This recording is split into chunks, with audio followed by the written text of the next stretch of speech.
My husband kicked me out of the house after 15 years of perfect marriage. My lover blocked me as soon as he found out about the exposure. I was left alone until I realized I was pregnant. The chance that it was my husband's child was 1 in a million. The DNA test result made my ex-husband cry. It was a lesson for life. Before we begin, please subscribe to the channel and hit the like button so you don't miss news stories. The first thing I noticed wasn't the guilt. It was the thrill of the silence. I stood in my $2.4 million kitchen, the kind of kitchen that looks like it belongs in a gallery rather than a home, and watched the digital clock on the smart fridge blink to 14 p.m. My husband, Elias, was in Singapore for a cybersecurity summit. My daughters, Chloe, 14, and Maya, 11, were at their private academy. For the first time in 15 years of marriage, I felt like I wasn't a wife, or a mother. I was just Sloane. But Sloane was a liar. I am 36 years old. To the outside world, I am the quintessential success story. I run a boutique interior design firm. I have a husband who is a titan in the tech security world, and 2 children who are destined for the Ivy League. Our life was a fortress, built on high-yield savings, mutual respect, and the kind of rock-solid foundation that people envy until it makes them sick. Then came Vance. Vance was 31, a freelance landscape architect I'd hired to redesign our terrace. He didn't have Elias's analytical mind or his stoic, provider-at-all-costs personality. Vance had dirt under his fingernails and a way of looking at me that made me feel like I was a puzzle he actually wanted to solve, rather than a component of a well-oiled machine. It started with coffee on the terrace. Then, research, trips to marble wholesalers. By the 3rd week, we weren't looking at stone samples. We were in a rented studio apartment downtown that smelled of turpentine and expensive espresso. I told myself I deserved this. Elias was a ghost, always on a plane, always behind a screen, protecting the world's data while neglecting the woman sitting across from him at dinner. I convinced myself that as long as I kept the house clean, the girls' grades up, and Elias's bed warm when he returned, my Tuesday and Thursday afternoons were my own. I was arrogant. I thought I was the one in control of the narrative. The affair lasted 7 months. During that time, I became a master of compartmentalization. When I was with Vance, I was a woman of fire and spontaneity. When I walked through my front door at 5 p.m., I was the cool mom and the supportive spouse. I even found myself being nicer to Elias.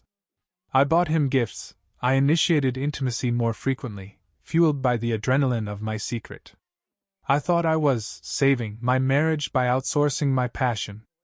I didn't realize that in the world of cybersecurity, there is no such thing as a deleted footprint. The shift happened on a Friday in late October. Elias had been home for 3 days, but he was different. He was quiet, not his usual, calculating work, quiet, but a cold, lunar silence that seemed to drop the temperature of every room he entered. He stopped asking about my day. He stopped touching my shoulder when he walked past. "Is the Singapore project stressing you out?" I asked him over a bottle of Pinot Noir. He looked at me, his eyes 2 dark, unreadable pools. "You could say that, Sloane. It's all about detecting internal threats. The ones you never see coming because they have all the passwords." I laughed, a sharp, nervous sound. "Well, thank God you're the best at what you do." "I am," he said.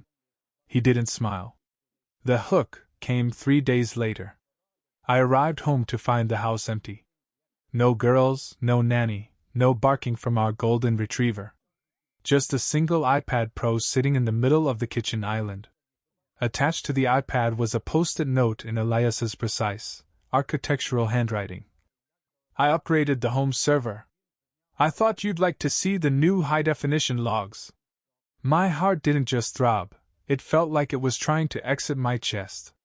I tapped the screen. It wasn't a log of data packets. It was a video file. The camera angle was from the hidden nursery monitor we had installed years ago in the guest suite, the room I had used to meet Vance when the girls were at sleepovers. The quality was 4K. I watched myself. I watched Vance. I watched the destruction of my life in vivid, agonizing detail. And then, the screen flickered to a second file, a PDF. It was a transcript of every, disappearing, message I had sent on Telegram for the last 6 months. Elias hadn't just found out, he had archived me. He had turned my life into a case study of betrayal. I ran to the master bedroom. His closet was empty. I ran to the girls' rooms. Their favorite pillows, their laptops, their suitcases, gone. I checked my phone. I had 37 missed calls from my mother. When I finally picked up, her voice was shaking, thick with a disgust I had never heard directed at me. "Sloan, how could you?" she whispered. "Elias sent out an email. To me. To your father. To the girls. He sent a link, Sloan. He told everyone the truth before he left for the lawyers." My husband hadn't just left me. He had scorched the earth I stood on. I was standing in a $2.4 million glass house, and every single pane was shattering at once. The next 72 hours were a blur of nausea and silence. I was a pariah. My father refused to take my calls. My sister sent a single text. "Don't come to Thanksgiving. Chloe and Maya are staying with us and Elias until the temporary custody hearing. They don't want to hear your voice." I spent those days pacing the echoing halls of our home. I tried to call Vance. I needed a shoulder, a place to hide, a reminder that at least one person loved the version of me that had ruined everything. "Vance, it's me," I sobbed when he finally picked up. "Elias knows. He's taking the kids. He told everyone. I need to see you." There was a long pause. I heard the sound of a zipper, then a car door closing. "Sloan," Vance said, his voice devoid of the warmth that had fueled our Tuesdays. "This was supposed to be a fun project. You told me you and your husband were effectively separated emotionally. I'm an architect, not a homewrecker. I have a firm to run. If your husband is who you say he is, he'll come for my business next. Vance, please. Lose my number, Sloan. You're high risk now. I can't afford you." Click. The cowardice was breathtaking. I had traded a king for a pawn who didn't even want to stay on the board. The legal onslaught began on Monday. A courier arrived with a thick manila envelope, divorce papers, a restraining order barring me from the girls' school, and a notice that the house would be listed for sale immediately. Elias wasn't playing for a settlement. He was playing for an erasure. He had moved into a high-security penthouse downtown, a place I couldn't access. Through his lawyers, he communicated a single message. "The only time I will see you is in a courtroom. Every word you say will be recorded. Every apology will be ignored. You didn't just break a vow, you compromised the security of this family. You are a vulnerability that has been patched." I started seeing a therapist, a woman named Dr. Eris who specialized in high-conflict divorce. "I made a mistake," I told her during our first session, my eyes swollen from crying. "One mistake in 15 years. Does that justify him turning my children against me? Does that justify him telling my parents every sordid detail?" Dr. Eris looked at me over her spectacles. "Sloan, you didn't make a mistake. A mistake is forgetting to pay a bill or taking a wrong turn. You made a series of calculated choices every Tuesday and Thursday for 7 months. You created a fake life. Your husband is responding to the scale of the deception, not just the act." "But I love them," I screamed. "Then you have to figure out who you are without the lies," she replied. "Because the version of Sloan that Elias and your daughters loved died the moment you opened that iPad." I spent the next month in a trance. I began practicing yoga and meditation, trying to find a calm that felt like a mockery. I felt like a ghost haunting my own life. I would drive by the girls' school just to see the back of Chloe's head as she got into Elias's black SUV. She looked older. Harder. Then, in late November, the physical symptoms started. At first, I thought it was the stress. The divorce diet of wine and toast. But the morning sickness was undeniable. I stood in the bathroom of a gas station, too ashamed to buy a test at my local pharmacy where everyone knew me, and watched the 2 blue lines appear. I was 36. I was alone. I was in the middle of a nuclear divorce. And I was pregnant. The joy lasted for about 10 seconds. Then came the terror. The math didn't work. The conception window fell during the 10 days when Elias had returned from Singapore, and we had been unusually intimate. But it also overlapped with my final, desperate meetings with Vance. This wasn't a miracle. This was a hand grenade. I didn't tell anyone for 3 weeks. I lived in a state of constant calculation. If it was Vance's baby, I was truly finished. Elias would use it to prove my depravity in court. My daughters would never look at me again. If I terminated the pregnancy and Elias found out later he, a man who, for all his coldness, valued life and lineage above all, would view it as the ultimate sin. I needed a DNA test. But Vance had disappeared into the ether, and Elias wouldn't even breathe the same air as me. I did something desperate. I showed up at Vance's office. I waited in the lobby until he came out for lunch. He looked annoyed, then terrified when he saw me. "I'm pregnant," I said, my voice low and steady. He went pale. No, Sloan. I use protection. Not every time, Vance. And you know it. I need a prenatal paternity test. If you pay for it and do it quietly, I'll never mention your name in the divorce proceedings. If you don't, I'll make sure your architectural brand is synonymous with adultery in every social circle in this city. I was becoming like Elias. Cold. Strategic. He agreed. 2 days later, we met at a clinical lab. We didn't speak. He gave his sample. I gave my blood. The week of waiting was the longest of my life.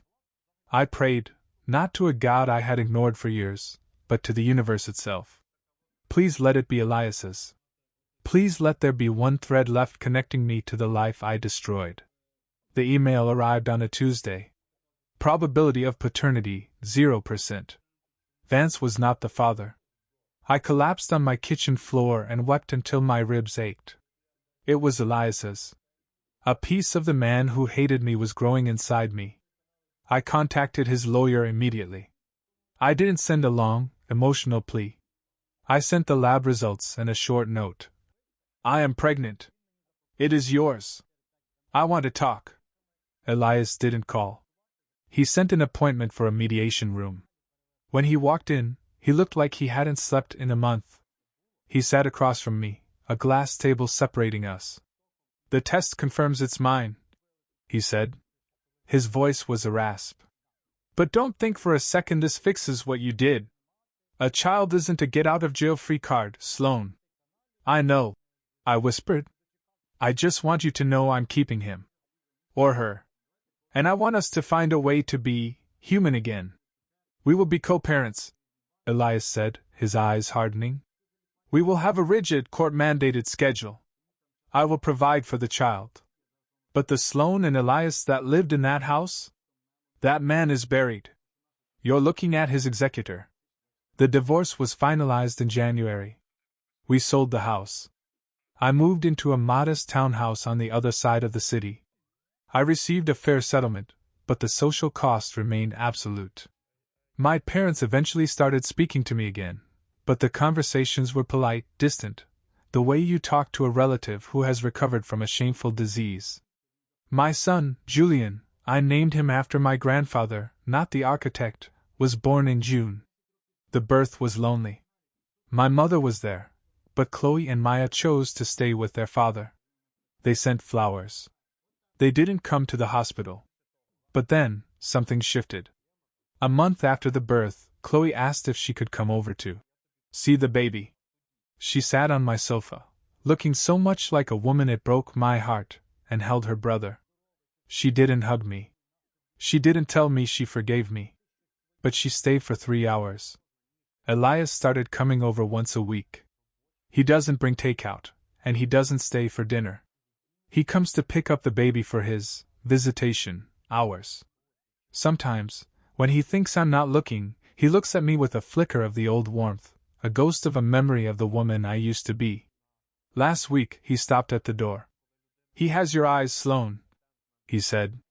"Is that a bad thing?" I asked. "No," Elias sighed. "It's just a reminder that even in a glass house, some things are worth salvaging from the wreckage." I am not reeling him back in. There is no happily ever after. We are two people who broke a beautiful thing and are now trying to glue the pieces back together, knowing the cracks will always be visible. I lost my husband. I lost my status. I lost the respect of my community. But as I sit here, holding my son and waiting for my daughters to text me back, I realize that I finally stopped being a success story. I am just a woman. Flawed, repentant, and finally, for the first time in my life, honest. Thanks for watching this video. Don't forget to subscribe to the channel and hit the like button so you don't miss out on new interesting stories.